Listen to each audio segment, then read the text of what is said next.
সকালবেলা ঘুম থেকে ওঠার পর আমি যখন বারান্দায় আসি তখন আমার মনটা পুরপুরা হয়ে যায়। পুরপুরা মানে বুঝেন, অনেক খুশি হয়ে যায়। যাই হোক, রাতের বেলা একটু রং তুলির কাজ করেছিলাম, সেটার জন্য হাতে রং ভরে আছে।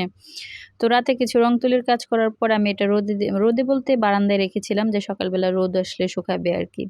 তো সকালবেলা উঠেই কিন্তু আমি বারান্দায় এসে আমার গাছগুলোকে দেখি, আমার গাছগুলোকে যত্ন করি, সেটাই আর কি। তোমাদের ভাইয়া সকালবেলা একটু বাহিরে গিয়েছিল বাজার করে আনার জন্য। আমার ঘরের কিছু জিনিসপত্র কমে গিয়েছে, মানে শেষ হয়ে গিয়েছে প্রায়, সেটার জন্য। তো সে আবার আমি যা যা বলেছি তার থেকে বেশি অনেক কিছু এনেছে। সরিষার তেল এনেছে, এলাচি, দারচিনি এনেছে, তারপর আবার কিছু বাদাম এনেছে। এই বাদামগুলো আমি ভেজে, চাল ভেজে একসাথে করে রাখবো আর কি। বাচ্চারা খুব পছন্দ করে টুকুর টুকুর করে ঘরে বসে বসে খাইতে।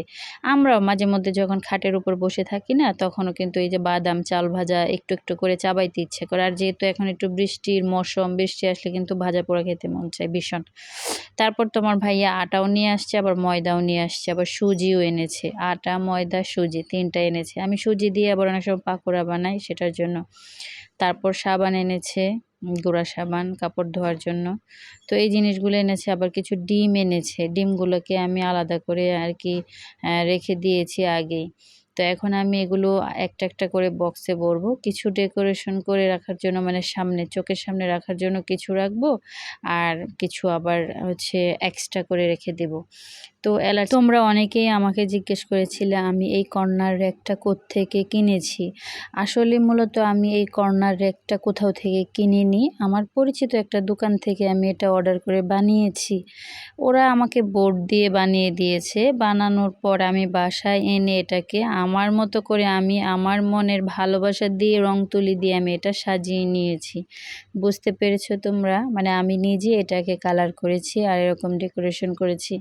আর এটা দেখে তো আমার প্রতিবেশী, আশেপাশের মানুষ সবাই অবাক হয়ে পড়েছে। বিশেষ করে আমার যে প্রতিবেশীগুলা, সবাই কিন্তু আমার এই বয়মগুলার কথা খুবই প্রশংসা করে, মানে এই যে কাচের বয়মগুলা।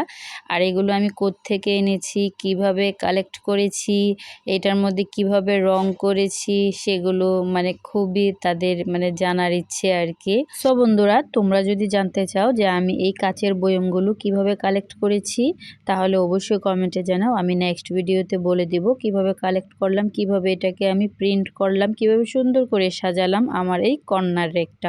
এ টু জেড ভিডিও আমি তোমাদের মধ্যে শেয়ার করব। এখন হচ্ছে দেখো তোমাদের ভাইয়া কতগুলো বাজার করে দিয়েছে জানো। আরও কাঁচা বাজার অনেকগুলো এনেছে, যেগুলো আমি ভিডিওতে দেখাইনি, ওগুলো আমার হাজব্যান্ড গুছিয়ে রেখেছে। সাথে কিন্তু এক খাঁচা ডিমও এনেছে, সেগুলো গুছিয়ে রেখেছে, আমাকে ভিডিও করতে দেয় নাই, ভুলে গিয়েছিলাম। এই যে দেখো আমার কর্নার একটা খুব সুন্দর, সবাই খুব পছন্দ করে। আজকের ভিডিওটা এ পর্যন্তই। সব ভালো থেকো, আল্লাহ হাফেজ।